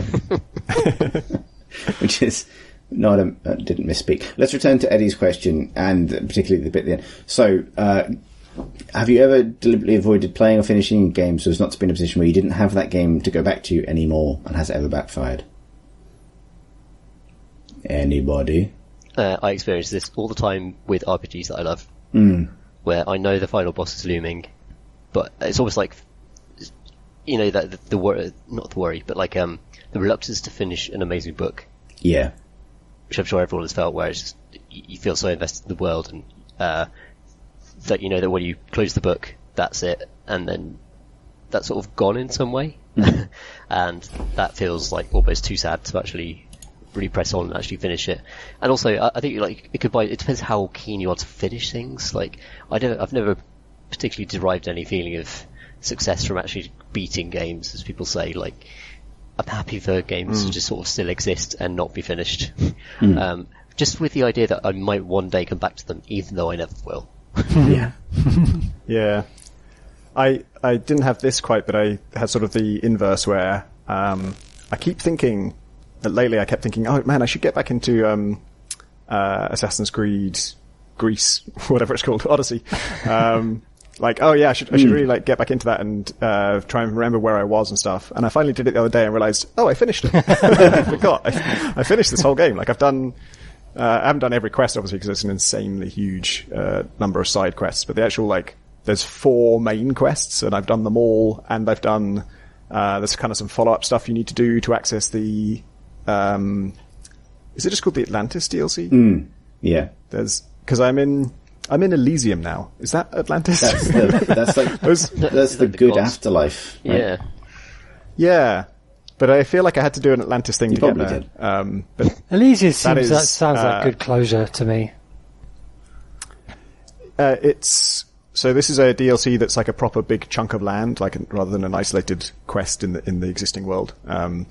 And my favorite thing about it is that I've always kind of laughed at the fact that I can sort of take a boat to a new continent and I whistle and my horse is there. And now I've gone to the afterlife and I whistle and my horse shows up. Like, I like to imagine that back there in the real world, it just kind of hears this faint whistling coming from the spirit realm and decides to just kill itself so it can come back. That's actually pretty mythological, like, I can imagine that. Yeah, that would maybe they buried you with the horse.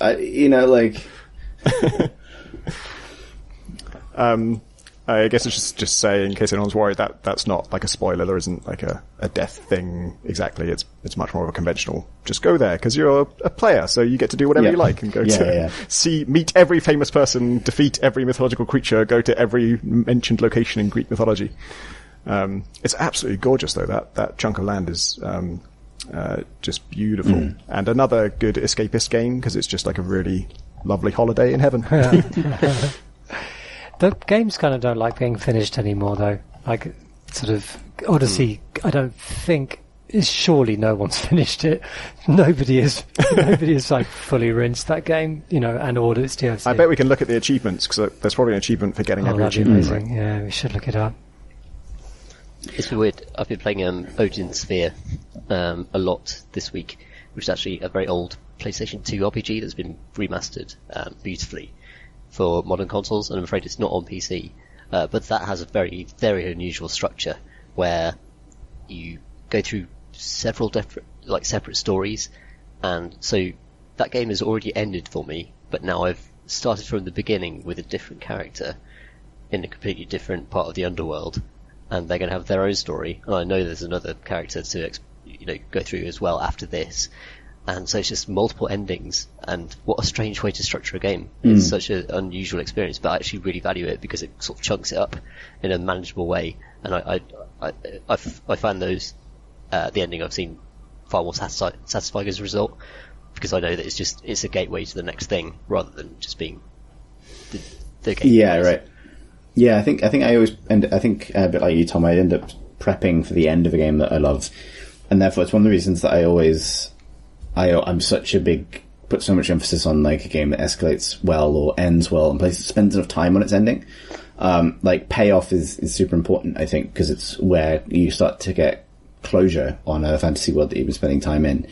And I think I don't necessarily hold off on playing a game, but I try and like tee myself up for those moments to have that impact. So the best example of this is like BioWare games, which have busy work and the plot missions where all the budget is.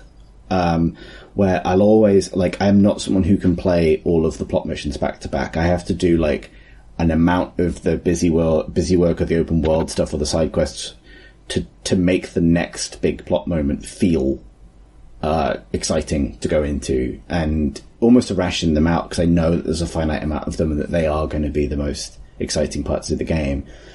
And I think the only time I think there are games where I can do this fast. Like, I played through all of Mass Effect 3 in a weekend, and when it first came out, and did all of that sort of interstitial stuff in sort of like fast forward while also getting ready for these big moments, but I just didn't sleep. But I remember trying to do this for Dragon Age Inquisition, and I think the gamble with this approach is it gambles on the next story mission or the next, or the ending of the game particularly being substantial enough to justify the kind of setup that you've done for it, the holding off. Whereas, for example, I love Dragon Age Inquisition, but its very final mission, I think, is quite underwhelming and a lot shorter than a lot of BioWare finales, where you put yourself on the one-way street to Endings Town, and then you're there for like a couple of hours. It happens to have, I think, quite an underwhelming ending, and as a result, all of that setup felt like it sort of actually actively made it seem even more underwhelming because I'd built it up too much. Whereas actually one of the exceptions to that, I think, kind of remarkably, is Mass Effect Andromeda, which I will continue to defend even as people forget that it happened, which is the state we're in, which is the stage you're at now. Where Mass Effect Andromeda, which has a vast amount of busy work in it, has an ending, I think, equal to the scope of the potential time you could have spent in that world. So it's actually, like, I think it's one of the best paced finales in the series. It's pretty substantial. There's multiple times for different characters to shine. It's exciting. There's loads of things going on. And so in that case, I felt kind of rewarded for having not rushed to that point, but let it be built up. I don't know if you can even still buy Mass Effect Andromeda. As far as I can tell, it just vanished off the face of the earth. Into a time hole. Yeah. It made me think of Mass Effect 2, which I think the great thing about that game is that it flags up super early that you are gearing up for this one mission, and that, like, I think that the sort of the clarity of that, and the fact that it's all or nothing, and that your actions will definitely, if you don't do enough, people will die, companions will die, etc. That's made quite clear to you. The game communicates it to you really, really well. And I can't think of many games that really set up the finale so early and then sort of set you off to try and achieve it. I think that's a really great idea. Yeah. Things I love about that game.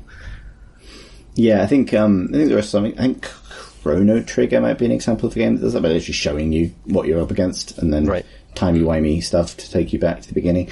Like, but yeah, no, you're absolutely right. I think the only downside to that approach is it tells you what the scope of the thing is going to be, and it somewhat takes away the ability to be surprised. Like, I think what I kind of want is somewhere in the middle where you're going to go up against this big thing, but the game has something else in store for you at the end to surprise you, or to, like, I like a coda, I like or a sort of a certain change in stakes or the scope of what you you're trying to achieve. I think games are really good at that. But I just like endings. I just like really long endings. Speaking of really long endings, that's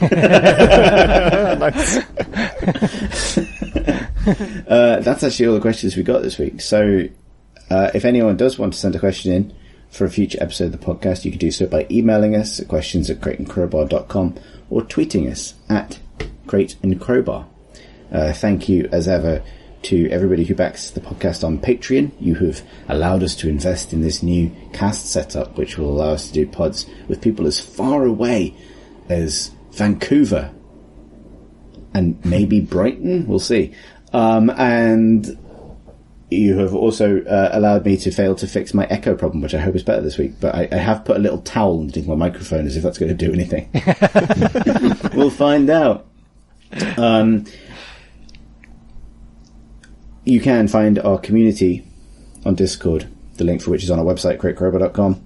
You can find this podcast and others like it, quite a lot like it, on YouTube at youtube.com/crateandcrowbar. I think that's all the things I say during the long ending. Any surprise twists? You should big up the Animal Crossing pods. Oh, yeah. Pip and I have recorded 2 Animal Crossing podcasts at this point. We don't want to promise this is becoming a series. We're just going to do them when we feel like doing them. But I think, but hopefully people will have noticed, because I think I did put them in the main podcast feed. So these have been sort of dropped in your path regardless. But if you're playing Animal Crossing or you're wondering why it's all anyone's talking about, do check them out, because they've been fun to do. And also it's nice to hear from Pip, because that's where she lives now. I think everyone play Animal Crossing. Yep. I got a friend of mine has a really good turnip price, so I've got to let you go. Get to her island to sell them. Was it because it's you'll be fine. It's the afternoon for you, so you've got the rest of the day. Yeah, I've got a long time. It's good to buy bridges. I'm actually paying for a ramp right now. Nice. Well, I did stay in the middle of lunchtime in PC Games Slack. UK editor Phil Savage dropped in the fact that his turnips were selling for $5.80, and damn. And there was a gold rush. There was he opened up his island, and we all went there. I saw Andy Kelly. I saw all of them like ghosts. I swept past them. I didn't care about them. I cared about the turnip price, and I made a cool. Out of my way, losers! Get out of the way, my friends and colleagues. And then I made a cool 200k. Nice. It's a good turnip price. Yeah, reinvest that. You know. I will. Yeah, get on them. I can't believe I've become some kind of turnip capitalist, but it's nice having a bit of liquid capital floating around. Pays for things you don't know you want, like in my case today, a fireman outfit. I'm still dressed as a fucking egg in that game. Oh, it's so good. It's so good. Really good. It's really good. I found out today in Animal Crossing that it treats all fridges and freezers as wardrobes. Has anyone else noticed this? Yeah. I have this large freezer, like bench freezer in my kitchen, that it's the kind of freezer that you'd hide a body in Hitman. And I went up to it and it was like, do you want to change? Like, this is probably you can just get changed. You can change all your clothes at the freezer. Oh! For fans of the Great Crowbar D&D run that we did, I have created a Chegg in Animal Crossing. A Chegg. I've created a Chegg. How so? So I've got an islander who's visited and who lives here now, which is a giant chicken. And what you do is during the egg event, you could dress up as an egg. But also you could talk to your villagers, and if you give them gifts that are clothes, they start wearing them. So I've given a load of egg stuff to this chicken, and sometimes she just sort of like wanders around with as though she just hatched, but it's still kind of half egg, half chicken. And I've done it. I feel like I've completed Animal Crossing now. That's the key to soft set goals. I know. I thought about D&D again, that D&D campaign again, just because my little orchard island was just full of just apples and oranges, and it just sort of put that stupid thing back in my head again for the first time in ages. You can't make an a plonge though. But what you can do is poo. Do you know you can poo in Animal Crossing? What? Yeah. Yeah, I've got a toilet on a cliffside. So if you when you need to get rid of some fruit. Yeah, so basically, if you eat fruit, your spade becomes very powerful, and it gains the power to destroy rocks, which you kind of don't want to do, or completely uproot trees, which is reversible. But you may be in a situation where you are too powerful and you need to rid yourself of fruit power.